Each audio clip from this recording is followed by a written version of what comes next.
the critic of pacifism would say. And without those larger good actors, then we would just be at the mercy of really bad people all the time. Pacifists, so the critic argues, rely on other people to protect them. And in the end, we can't avoid war. All right, so that's a pacifist position and some criticism of it. What's the realist argument? Well, the realist argument goes like this. And note here, I maybe can't see this, but I have realist in quotes here, so you might say the quote realist. A person who claims to be a realist about war might say something like this, is that wars just are a fact of history. And as a fact of history, they are beyond the category of morality. War is, as the famous General Clausewitz said, war is diplomacy by other means. And war is about politics, and politics is a realm separate from morality. Morality on this account is about what we do in our neighborhoods. War is about what nations do to one another. Another way of thinking about this is perhaps think about natural disasters. This is an analogy that's sometimes used. Natural disasters obviously cause harm, but they are not evil or good. So tornadoes aren't good or evil, they just happen. And similarly, some might say wars aren't good or evil, they just happen.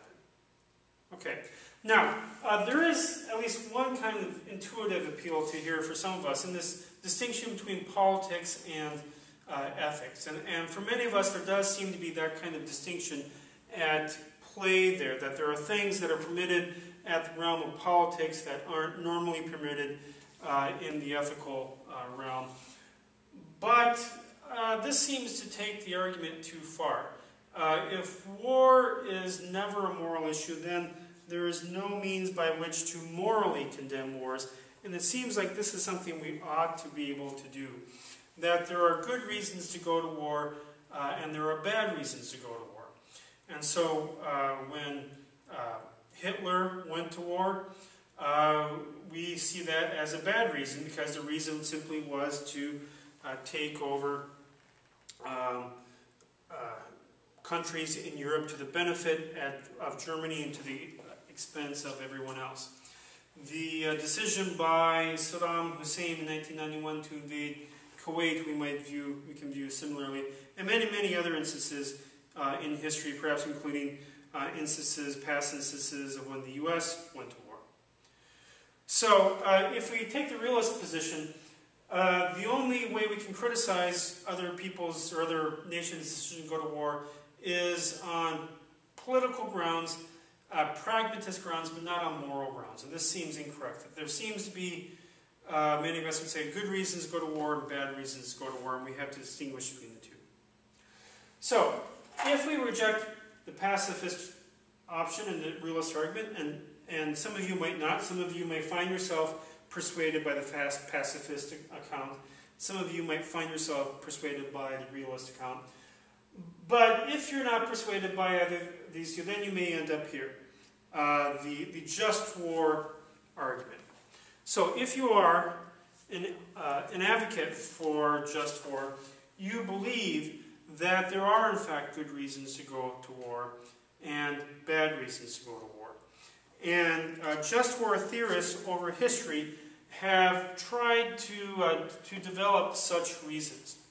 And so we're going to just talk about some typical ones here. So first one is simply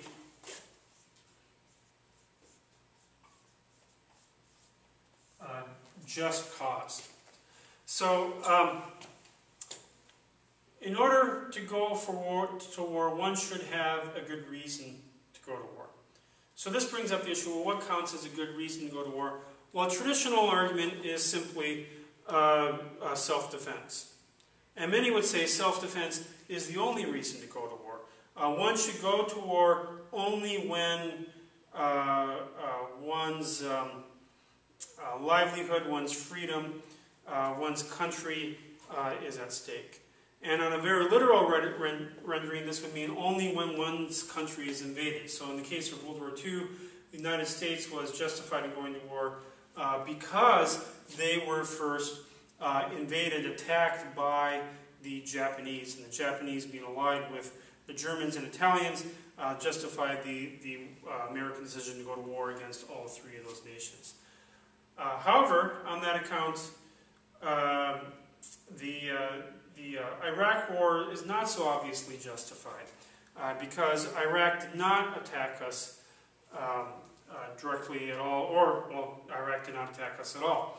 And so that would not be a sufficient justification, at least on that self-defense criteria, at least as most scholars would see it.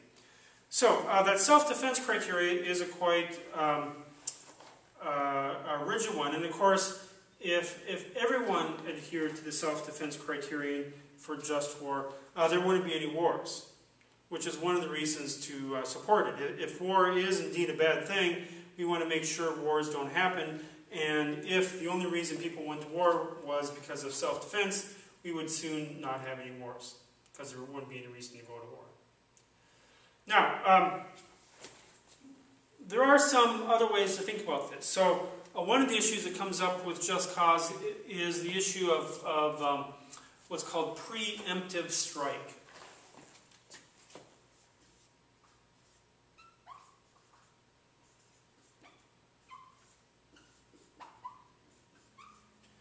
So a standard example of this is the 1967 war between Israel and its neighbors, what's referred to as the Six-Day War.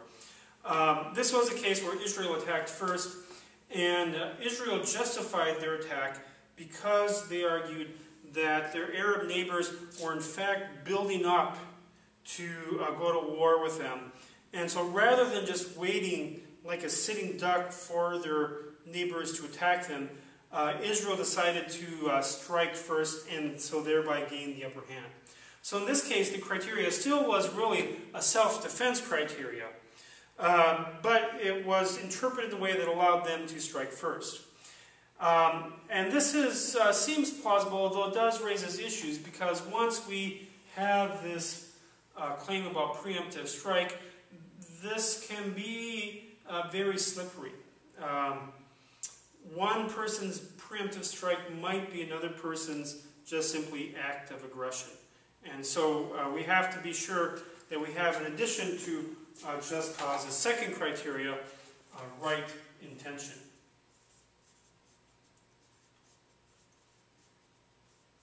So we should be going to war for the right reasons, not for the wrong ones. We should be going to war for some good, not simply to exploit another people. Now, another reason to go to war, we might argue, is a war as a kind of act of beneficence. And this would be a more explicitly, or I say more obviously, a utilitarian account. So on this account, the reason to go to war is really to help other people out. So looking at the Libyan conflict going on at the time of this recording, this is really the justification in that account. So in the case of Libya, a civil war breaks out, and the dictator, Muammar Gaddafi, has the upper hand, and it appears observers thought that potential genocide was imminent, and as a result, the UN passed a resolution, and the forces of NATO intervened on the side of the rebels against Gaddafi to prevent that genocide from happening. So in this case, we might call this a war of beneficence. That the idea is that it's justifiable to go to war to create the greater good. Now we might ask if that's a good enough reason or not. We might note that once we start arguing that wars of beneficence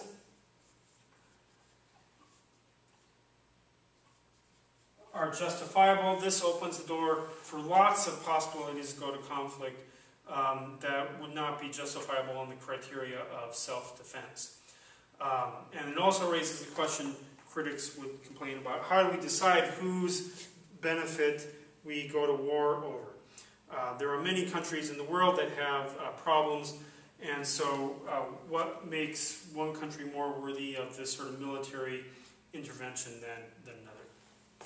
All right, so just cause, right intention are two typical criteria. Proper authority